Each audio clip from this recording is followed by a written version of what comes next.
Good evening everyone, welcome to civil services study practice set number 24 है ये Uttarakhand upper PCS के लिए। 23 test इसके कंप्लीट हो गया। डिस्क्रिप्शन बॉक्स में लिंक है, प्लेलिस्ट उसका बना रखा है, तो इनकी प्रैक्टिस कर लीजिएगा। तो चलिए स्टार्ट करते हैं। 2 से 3 सेकंड का टाइम मिलेगा एक प्रश्न को पढ़ने के बाद अपना भी सोचना कि आंसर क्या हो सकता है। उत्तराखंड पीसीएस और यूपी पीसीएस की आप paid series PDF with expression के साथ प्राप्त कर सकते हो। डिस्क्रिप्शन बॉक्स में मेरा नंबर है, उस पर कॉल या व्हाट्सअप करके। तो क्वेश्चन नंबर 1 है, बादल किसका परिणाम है? जो क्लाउड बनते हैं वो कैसे बनते हैं? वाष्पीकरण से, सामान्य तापमान गिरावट दर से, रुद्धोष्म गिरावट दर से, या संघनन से, मतलब कंडेंसेशन की प्रोसेस से। देखिए, बादलों का निर्माण होता है संघनन से, डी है इसका आंसर। तो बादल वायुमंडल में मौजूदा जलवाष्प के संघनन से बने जल कणों या हिमकानों की दृश्यमान राशि होती है। ठीक है, संघनन को बोलते हैं कंडेंसेशन। खतलिंग ग्लेशियर कहाँ है उत्तराखंड में? उत्तराखंड में खतलिंग ग्लेशियर है टिहरी गढ़वाल में। तो खतलिंग ग्लेशियर उत्तराखंड राज्य के टिहरी गढ़वाल जिले में स्थित है। खतलिंग ग्लेशियर जो है भिलंगना, सहस्त्रताल और मर्शताल नदियों का उद्गम स्थल है। पूर्वी धौलीगंगा किसकी ट्रिब्यूटरी है? किसकी सहायक नदी है पूर्वी धौलीगंगा? अलकनंदा या काली? काली नदी की। तो पूर्वी धौलीगंगा काली नदी की सहायक नदी है। पूर्वी धौलीगंगा पिथौरागढ़ में दारमा घाटी के पास काली नदी से मिलती है। क्वेश्चन नंबर 4 पर आ जाइए। तमिलनाडु का समुद्र तट कहलाता है क्या? कोरोमंडल तट। तो तमिलनाडु का समुद्र तट कोरोमंडल तट कहलाता है। कोरोमंडल तट जो है भारतीय प्रायद्वीप की दक्षिण पूर्वी तटरेखा को दिया गया नाम है। दक्षिण गंगोत्री क्या है? क्या उत्तराखंड की कोई नदी घाटी है, या फिर अंटार्कटिका में भारतीय अनुसंधान केंद्र है, या गंगोत्री के दक्षिण में गंगा नदी का दूसरा स्रोत है, या आर्कटिक महासागर में भारतीय अनुसंधान केंद्र है? क्या है? यह है अंटार्कटिका में भारतीय अनुसंधान केंद्र। तो दक्षिण गंगोत्री अंटार्कटिका में स्थित भारत का पहला वैज्ञानिक अनुसंधान केंद्र था, जो भारतीय आर्कटिक कार्यक्रम का हिस्सा था।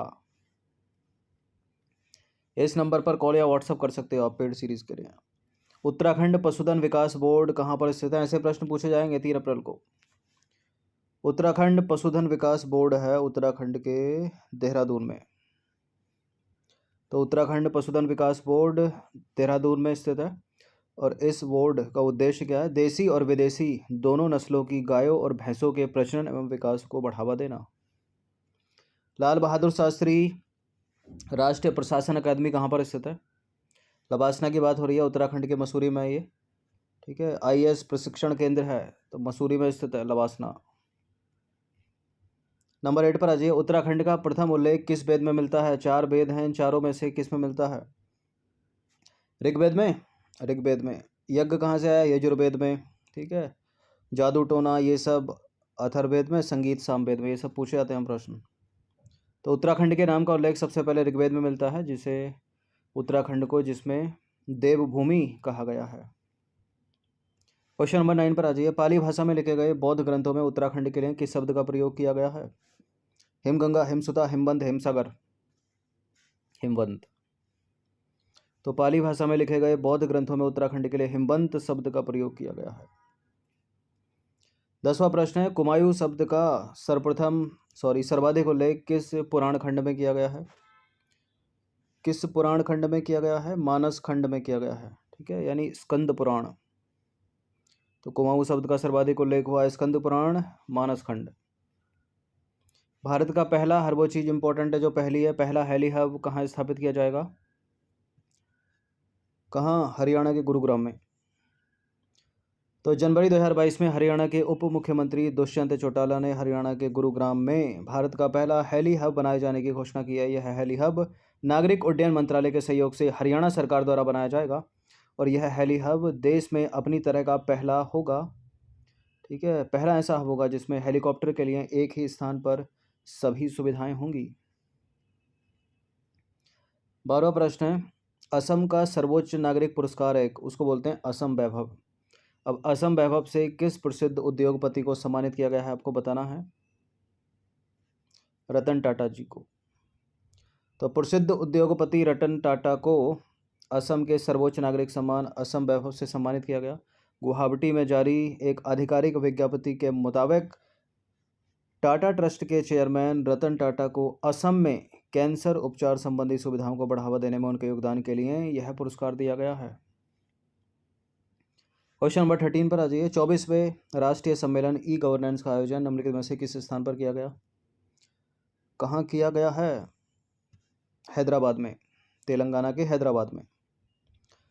तो हाल ही में प्रशासनिक सुधार और लोक शिकायत विभाग तथा इलेक्ट्रॉनिक्स एवं सूचना प्रौद्योगिकी मंत्रालय भारत सरकार ने तेलंगाना, ठीक है, तेलंगाना सरकार के सहयोग से 7 से 8 जनवरी 2022 को तेलंगाना स्थित हैदराबाद में 24वें ई गवर्नेंस राष्ट्रीय सम्मेलन 2021 का आयोजन किया। नंबर 14 पर आ जाइए। भारत की पहली मोबाइल हनी प्रोसेसिंग वैन किस राज्य में लॉन्च की गई है? हनी शहद से रिलेटेड है ये, ठीक है, मधुमक्खी शहद। उत्तर प्रदेश के गाजियाबाद में।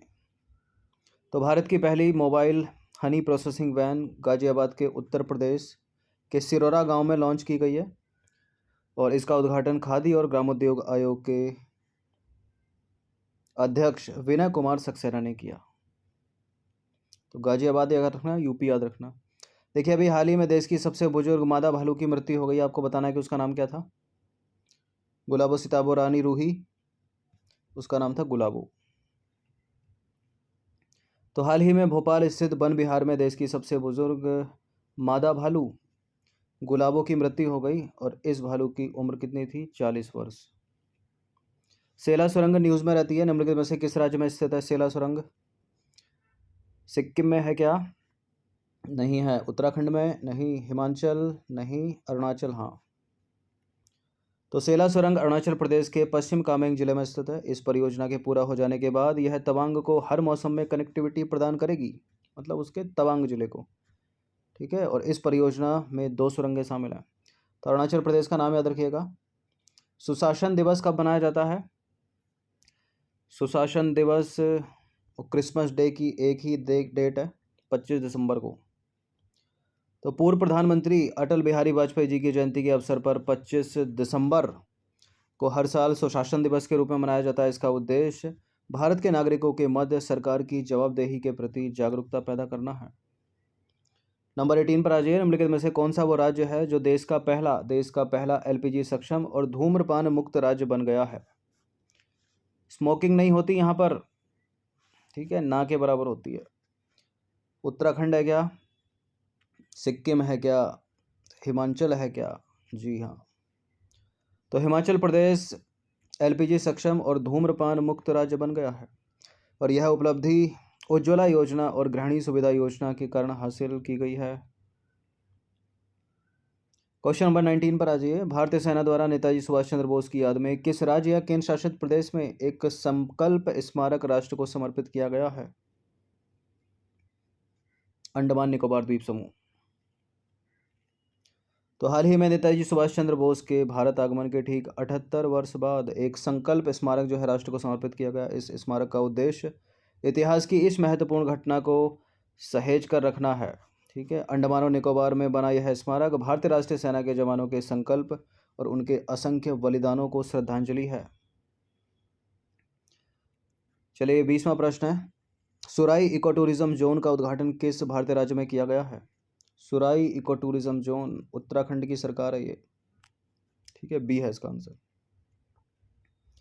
तो उत्तराखंड सरकार ने राज्य के पहले ऐसे इको टूरिज्म जोन का उद्घाटन किया जहां पर्यटक जंगल सफारी का आनंद ले सकेंगे और इसके अलावा काकरा क्रोकोडाइल ट्रेल का भी उद्घाटन किया उत्तराखंड की सरकार ने, जो पहला मगरमच्छ ट्रेल है। यहाँ पर्यटक मगरमच्छ मार्स की प्रजाति को देख सकेंगे, ठीक है। और यह दोनों जो योजना है, ये वाली और ये वाली, मुख्यमंत्री की यंग इकोप्रोनियर स्कीम का हिस्सा हैं या उसके अनुरूप हैं, ठीक है। काकरा क्रोकोडाइल ट्रेल और इको टूरिज्म जोन, जंगल सफारी का आनंद, और इको टूरिज्म काकरा क्रोकोडाइल ट्रेल में, ठीक है, मगरमच्छ मार्स की प्रजाति को देख सकेंगे। यंग इकोप्रोनियर स्कीम के अनुरूप हैं दोनों ये।